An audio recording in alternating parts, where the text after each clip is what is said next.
नमस्कार, स्वागत है आपका इंडिया ज्ञान न्यूज पर। तो आज 8 मई 2020 शुक्रवार का दिन हो चुका है। तो आइए देखते हैं आज की पहली बड़ी खबर।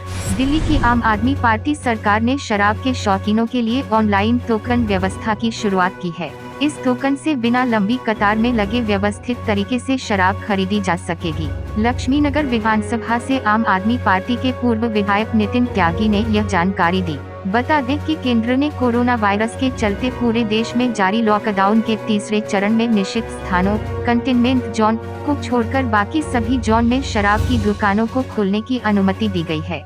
संयुक्त अरब अमीरात में फंसे भारतीय नागरिकों को स्वदेश लाने के लिए एयर इंडिया एक्सप्रेस के 2 विमान बृहस्पतिवार को केरल से रवाना हो गए। कोविड-19 की वजह से लागू बंद के चलते ये लोग खाड़ी क्षेत्र में फंसे हुए हैं। एम्स के निदेशक डॉक्टर रणदीप गुलेरिया ने गुरुवार को कहा कि जून जुलाई में कोरोना वायरस के मामले चरम पर पहुंच सकते हैं।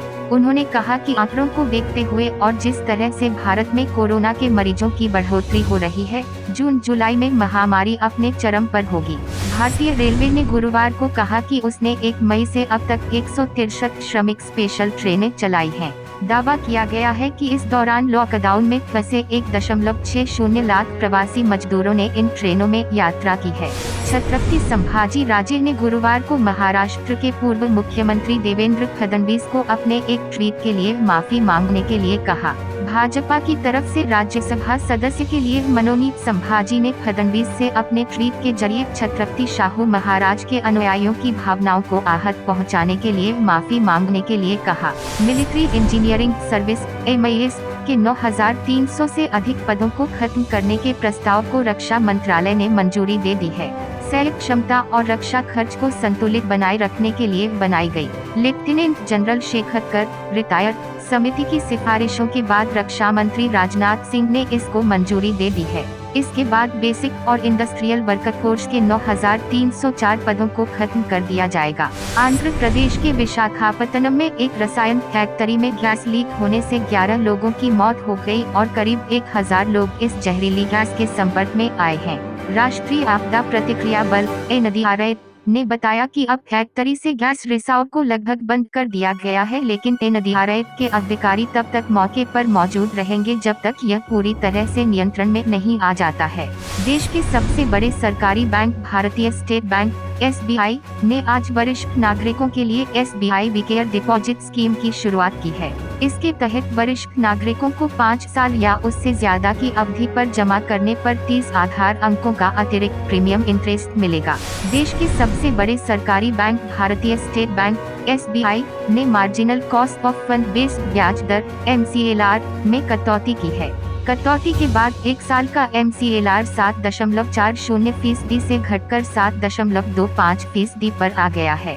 इसमें 15 आधार अंकों की कमी की गई, जिससे ग्राहकों को काफी फायदा पहुंचेगा। नई दरें 10 मई 2020 से लागू होंगी। एयर इंडिया ने अमेरिका, ब्रिटेन और सिंगापुर के लिए टिकटों की बुकिंग शुरू कर दी है। वंदे भारत मिशन के तहत भारत से इन देशों के लिए 8 से 14 मई तक उड़ानें संचालित की जाएंगी। एयर इंडिया के मुताबिक वे लोग टिकट बुक कर सकते हैं जो इन देशों में जाने की शर्तों को पूरा करते हैं। आंध्र प्रदेश के बाद अब छत्तीसगढ़ के रायगढ़ जिले में भी गैस लीक होने का मामला सामने आया है।